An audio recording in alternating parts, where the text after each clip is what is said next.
இந்த மாவு மைதா மாவு. இப்போ வந்து நான் கொஞ்சம் பாதுஷா தான் போட்டு காமிக்க போகிறேன். இப்போ போடுறேன், அதை அப்படியே விழி பண்ணிக்கிறேன். இது வந்து 1/2 கிலோ மைதா.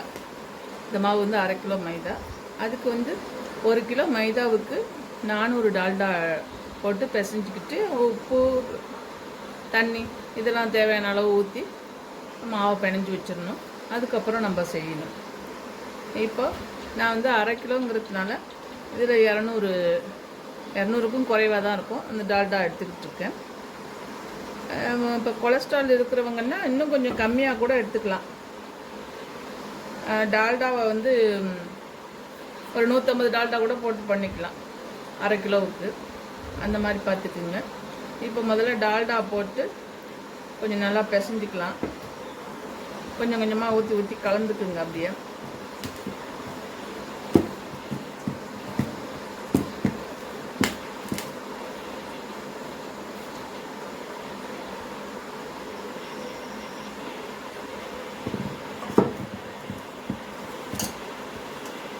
இப்படி எல்லா டால்டாவும் ஊற்றி கலந்து பிசைஞ்சிக்கிட்டணும்.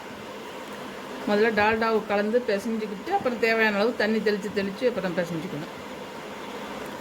எல்லா டால்டாவும் ஊற்றி இப்படி பிணைஞ்சாச்சு. ஏன்னா மைதாவில் தான் அந்த பாதுஷா நல்லா வரும். மைதா கெடுதல்னு சொன்னாலும் எப்பயோ ஒரு நாள் தானே சாப்பிட போகிறோம். பரோட்டா மாதிரி தான் இது. சர்க்கரை சேர்ந்ததுனால ஒன்றும் பண்ணாது. எல்லாமே பேக்கரி ஐட்டம் எல்லாமே மைதாவில் தானே செய்கிறாங்க, கேக்கெல்லாம். அதனால் இது நல்லாயிருக்கும் பாதுஷா சாப்பிட்றதுக்கு. ஆனால் டால்டாவை நீங்கள் கம்மி பண்ணியும் ஊற்றிக்கலாம். கொஞ்சம் பிஸ்கட் மாதிரி வரும். எல்லா இதையும் ஊற்றி பிணைஞ்சோன்னே மாவு இப்படி இருக்குது. இதில் நம்ம வந்து கொஞ்சம் கொஞ்சமாக இதிலையே உப்பு போட்டிருக்கேன். இந்த தண்ணியில் கொஞ்சம் கொஞ்சமாக தண்ணியை தெளித்து, நிறையா ஊற்றிடாமல் தண்ணியை தெளித்து பிணைஞ்சு நம்ம வந்து சப்பாத்தி மாவு பதத்துக்கு கொண்டு வந்துடணும். இந்த மாதிரி வரும். அப்படியே பிணைஞ்சிக்கோங்க. டால்டா வந்து சூடாக ஊற்றிட வேண்டாம், ஆறுன பிறகு தான் ஊற்றணும். இது வந்து இந்த பாதுஷா போடுறது வந்து எனக்கு வந்து எங்கள் அக்கா கல்யாணத்தில் சமையல்காரங்க வந்து போட்டாங்க பாதுஷா ஜாங்கிரி இதெல்லாம். அப்போ தான் இந்த பூ வைக்கிறது நான் தெரிஞ்சிட்டேன். எனக்கு ரொம்ப இன்ட்ரெஸ்ட் உண்டு இந்த பலகாரம் பண்ணுறதுலாம். அப்பப்போ பண்ணுறது உண்டு. இப்போ இந்த மாவு இந்த மாதிரி பதத்தில் பிசைஞ்சாச்சு. இப்போ டால்டாவை போட்டு பிணைஞ்சிட்டு உடனே நீங்கள் தண்ணியை தெளித்து பிசைஞ்சிடணும். இல்லைன்னா அந்த டால்டா அங்கங்கே தங்கி போயிடும். அது அப்படியே தண்டிப்பட்டுக்கிட்டே இருக்கும். அதனால் நல்லா இந்த மாதிரி பதத்தில் பிசைஞ்சிக்கிட்டுருங்க. இன்னும் இருக்குது பார்த்தீங்களா? இந்த மாதிரி பதத்தில் பிசைஞ்சிக்கிட்டு அப்புறமா கொஞ்சோண்டு நெய் தொட்டுக்கிட்டு நம்ம அந்த பாதுஷாவை போட வேண்டியது தான்.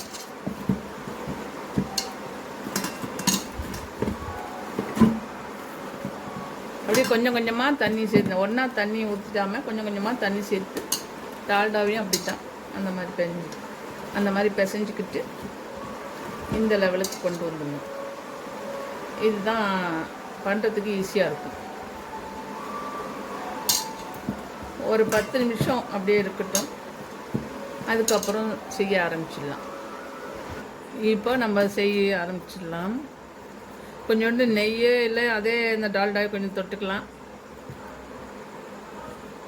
இந்த அளவு எடுத்துக்கோங்க. இதே கொஞ்சம் நல்லா பிணைஞ்சிட்டு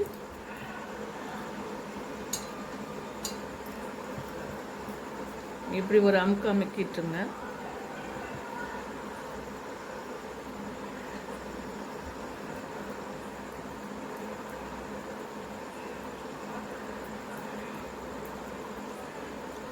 இப்படி தட்டையாக்கிட்டு இந்த ஓரங்களை அப்படியே மடித்து கொண்டு வர வேண்டியதுதான்.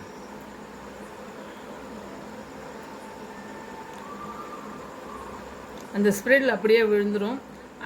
உள்ளதெல்லாம் அப்படியே ஸ்லைஸாக வந்துடும். நல்லாயிருக்கும். அவ்வளோதாங்க. இந்த வந்துடுச்சு. இந்த மாதிரி தான் பண்ணணும். ஓரத்தை மட்டும் மடித்து முதல்ல வராது, 2-3 தடவை செஞ்சு பார்த்தா வரும். ஆனால் எங்கள் வீட்டில் எல்லாருக்கும் வர்றதில்ல, இந்த மாதிரி வராது, சும்மா தட்டி தட்டி தான் போடுவாங்க. இதே மாதிரி தான் எல்லாத்தையுமே செஞ்சு எடுத்துக்க வைக்கணும். நான் இன்னொன்று கூட செஞ்சு காமிச்சிட்றேன். இந்த அளவு போட்டோம்னா நல்லா பெருசாக பூ மாதிரி வரும். இதை விட இன்னும் கொஞ்சம் கூட சின்னதாகவும் போட்டுக்கலாம், சோடா டப்பி மாதிரி கூட போட்டுக்கலாம், சின்ன சின்னதாக வேணும்னா.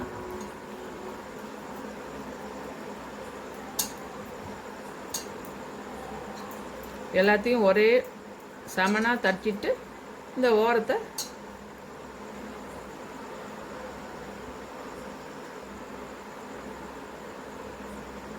நீங்கள் பண்ணி பார்த்தாலே அது புரியும் உங்களுக்கு.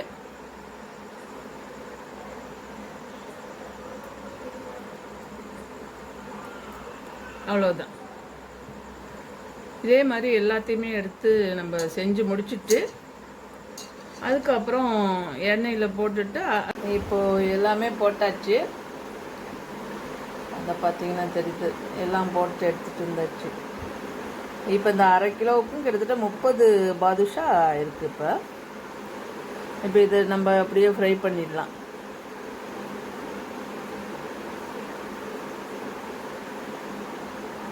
இப்போ இதெல்லாம் பொரித்து எடுத்துக்கலாம். கொஞ்சம் போட்டு பார்த்துட்டு எண்ணெய் சூடாயிடுச்சு. போட்ட பிறகு மிதமான சூட்டில் வச்சுக்கிட்டு இருந்தோம்.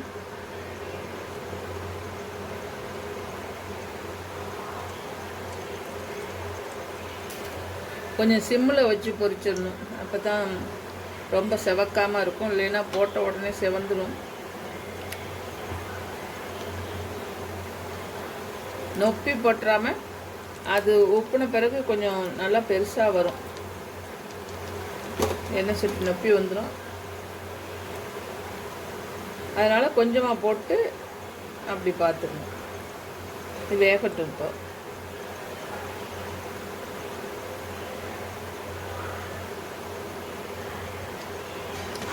அப்படியே பிரட்டி போட்டுக்கலாம்.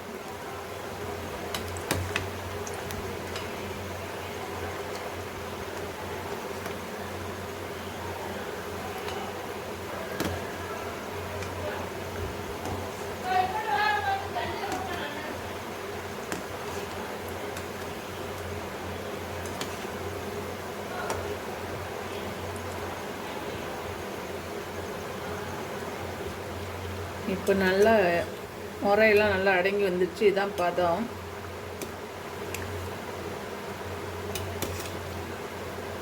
கொஞ்சம் நிறமாகவே எடுத்துக்கலாம். நல்லா பிஸ்கட் மாதிரி இருக்கும் நம்ம பண்ணுறது, வீட்டில் பண்ணுறது. இந்த மாதிரி நேரத்தில் எடுத்துக்கலாம். சாண்டல் கலர் ஆனோன்னு நம்ம ரொம்ப ப்ரௌனிஷாக வேண்டியதில்லை.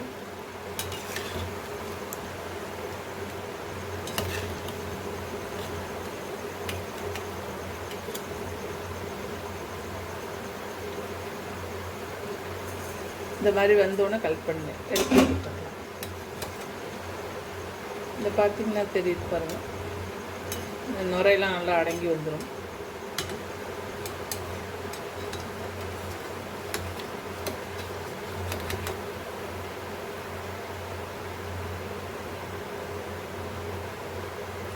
கொஞ்சம் சூடு ஆறினோடனே உள்ளே நல்லா மடல் மடலாக வரும்.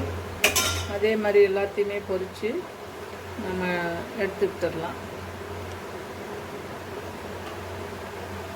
போடும்போது கொஞ்சம் அனல் வச்சுக்கோங்க. அதுக்கு பிறகு சிம்மில் வச்சு தான் பொரிக்கணும். அப்போ தான் நல்லா நிறம் கிடைக்கும். இல்லைன்னா போட்ட உடனே செவந்துடும், உள்ளே வேகாமல் இருந்து போயிடும்.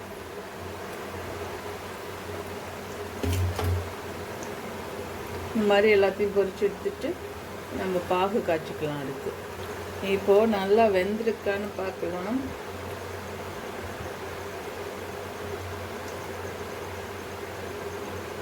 இந்த பார்த்திங்களா, நல்லா வெந்துச்சு. இப்படி எடுத்தால் தான் நல்லா வெந்து போயிடும். இதை பார்த்துக்கிட்டு எடுங்க. ரொம்ப வெள்ளையாக எடுக்க வேணாம். இது செவக்க எடுக்கும்போது கொஞ்சம் அந்த சாண்டல் கலரில் எடுக்கும்போது ருசி நல்லாயிருக்கும். இந்த மாதிரி வெந்த உடனே மேலே மிதக்கும். அப்புறம் நீங்கள் பிரட்டிட்டு அப்புறம் அதை எந்த பதத்தில் எடுக்கணுமோ அப்படி எடுத்துக்கலாம். இப்போ இதெல்லாம் பொரித்து எடுத்தாச்சு. இப்போ அடுத்து நம்ம பாகு காய்ச்சிக்கலாம்.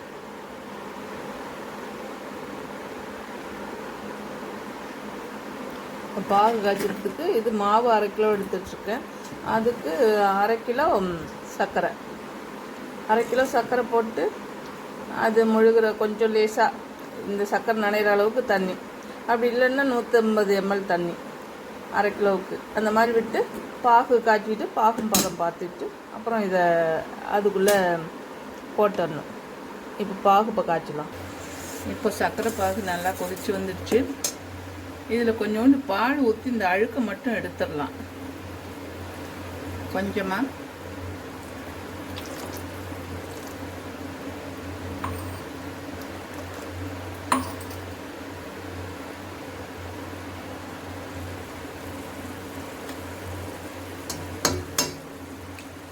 அழுக்கு மட்டும் இப்படியே தரணும். அதை எடுத்துட்டோம்னா நல்லா பூத்து வந்துடும் பாதுஷா.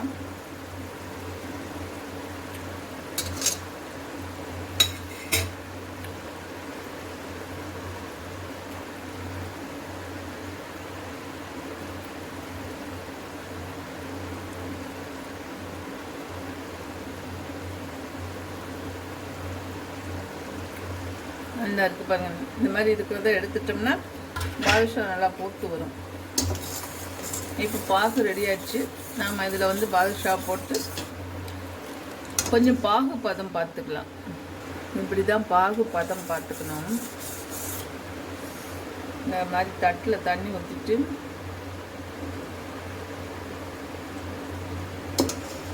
இது பார்த்தீங்களா, இப்படி நல்லா முத்து மாதிரி திரண்டு வந்துடுச்சு. அப்போ இனிமேல் இதான் பதம். இப்போ ஆஃப் பண்ணிட்டு எல்லாம் உள்ளே போட்டுடலாம். இப்போ இதில் கொஞ்சம் ஏலக்காய் போட்டுடலாம். எல்லாமே பாகுன்னா அதில் கொஞ்சம் ஏலக்காய் எப்போதும் போட்டுக்கிட்டே தான் இருக்கணும். இப்போ நம்ம இது எல்லாத்தையும் போட்டுடலாம்.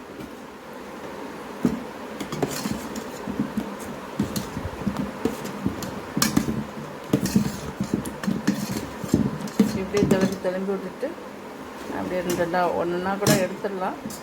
இது இதுலேயே போட்டு நம்ம பெரட்டி அப்படியே சுழட்டி விட்டோம்னா அப்படியே நல்லா பொடிச்சு. அதுக்கு தக்கப்படி தான் சரியாக இருக்கும் பாகு.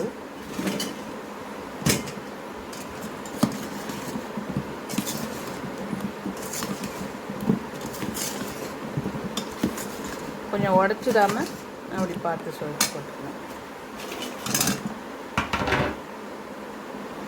இப்படியே எல்லாத்தையும் போட்டுட்டு நம்ம இப்படி சுற்றினோம்னா அப்படியே எல்லாத்துக்கும் ஸ்ப்ரெட் ஆகிக்கும். அப்படியே இந்த பாகு வருது இல்லையா, இப்படியே சுற்றிக்கணும். குலுக்க முடியாது, ஆனால் அதனால் இப்படியே சுற்றிக்கிட்டோம்னா அது எல்லாத்துலேயுமே ஸ்ப்ரெட் ஆகிடும். அப்புறமா ஒரு சின்ன ஸ்பூனை வச்சுட்டு ஒன்று ஒன்றா எடுத்துடலாம். நம்ம இப்படி தான் பண்ணிக்கணும். இப்படி பண்ணிக்கிட்டு ஒன்று ஒன்றா எடுத்து பிளேட்டில் வச்சிடலாம். இப்போ எல்லாம் எடுத்தாச்சு. நல்லா பூத்து வந்துடுச்சு பாருங்கள். இதில் சர்க்கரை குறைவானா கொஞ்சம் குறைச்சி போட்டுக்கிட்டிங்கன்னா சர்க்கரை நோயாளிகள்லாம் சாப்பிட்லாம். மட்டா போட்டுக்கிட்டு அதில் கொஞ்சம் போட்டு அப்படியே பெசரி எடுத்து வச்சிட்டிங்கனாலும் அவங்க சாப்பிட்லாம். நல்லாயிருக்கு.